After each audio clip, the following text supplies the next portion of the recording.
Non posso dare figli. Non ho le tube, né gli ovuli, né le vulve da tenere fra due dita, da schiudere fra le valve delle gambe. Ma lui mi sfiora e continua a toccarmi, a perlustrare con le dita il mio corpo imploso, risucchiato all'interno. Insiste a sfiorarmi per trovare il punto che possa dargli piacere, che possa consolarlo e farlo sentire uomo. Non glielo dico, ma non c'è. Pensa che due corpi non abbiano altro da darsi che i loro corpi. Io lo amo, ma non ho la lingua per dirglielo. Avrei dovuto essere più chiara fin da subito. Dirgli che le cose stavano così e che non potevo farci un bel nulla. La mia diversità è soltanto un'altra faccia innocua dell'essere normali. Non posso essere chi non voglio, chi non sono. I miei dilemmi sono annidati ben oltre la carne. Eppure chi mi definisce addita il corpo come la sola dimensione possibile. Come se la colpa fosse tutta fra le gambe o nel tono della voce. Quanto invece è più difficile seguire i pensieri, l'umore e l'amore che ci tiene in piedi.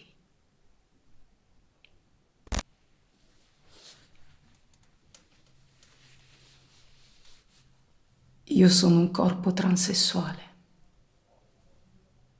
una creatura, risucchiata nel grembo e rinata, una decostruzione e una riaggregazione di pezzi di me. Anche l'organo ritrovato è una ferita che si apre in verticale,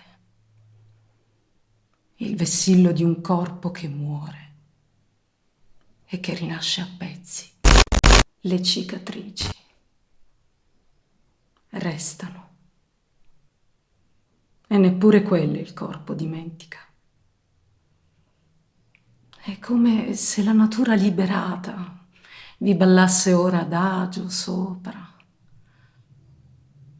a ricordarci che mai a niente si rinuncia per sempre. Sai, a volte mi capita di vedermi nelle stanze vuote del tempo, negli specchi di polvere in cui non mi specchio più. E per quanto intangibile sia la mia figura di allora, io me la ritrovo ovunque.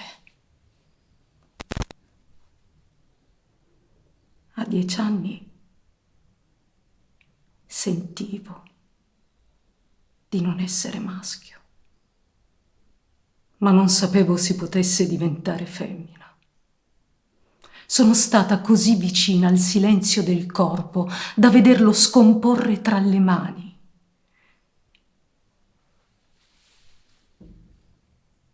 E invece mi sono fatta madre di me stessa. Madre atipica, di una figlia atipica. Mi ci sono voluti 19 anni per partorirmi. E tutta la fragilità di quell'età, l'ansia adolescente di mettere le mani dietro le proprie paure. Se non l'avessi fatto allora non l'avrei mai fatto. Fecondarmi, intendo. Sono rinata. E subito, all'età di 20 anni, è stato come averne 10. Scoprire il gioco delle forme sotto le pieghe del maglione, rimettersi in gioco, sconvolgere tutti i piani, cambiare d'improvviso il guardaroba, imparare a truccarsi, avere i tacchi, tornare allo specchio e scoprire che qui, proprio qui, sotto questi seni e questi fianchi, dietro la maschera di trucco, dentro i tacchi alti. Qualcuno qui c'era. Per un po' c'è stato. Poi d'improvviso non è stato più. Mi dici che ti inganno, ma io non so risponderti altro che è sempre stato così. Distogli i tuoi occhi dai miei, li volgi alle mani, alla tazzina di caffè ancora piena, al piede del tavolo, all'insegna del bar dove mi hai dato appuntamento, all'auto che ti sfreccia accanto in strada. Tutte queste cose a cui ti appigli non ti daranno alcuna salvezza. E mentre ti guardo penso che per me la prova più alta di amore incondizionato sia quella di inchiodarti alla tua debolezza. Poi mi dici che non si capisce che io sia stato un uomo. Vuoi sapere se il mio pene è tutto dentro o se traspare in qualche punto come una voglia screziata? Mi chiedi come un corpo transessuale si incastri ad un altro corpo, se può star bene tra le braccia di un corpo che tu definisci normale, come trova pace una pelle disforica al contatto di membra che tu definisci sane, se contagia o fa ridere. Ammutolire.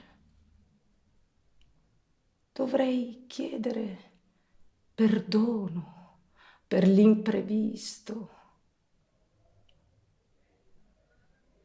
Il fatto è che un corpo come il mio, quando si incastra ad un altro corpo, non è più transessuale.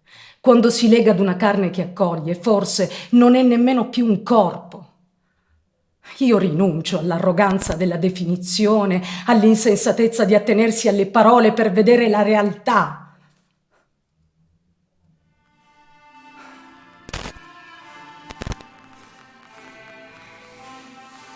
Bisogna, una buona volta, che perdoni questo mondo quando mi dai dello scherzo di natura. Bisogna che perdoni questo mondo per sfuggire al dolore della predestinazione e che ti perdoni di nuovo e ancora per dimostrarti tutto lo stupore della vita, anche quando pare negata.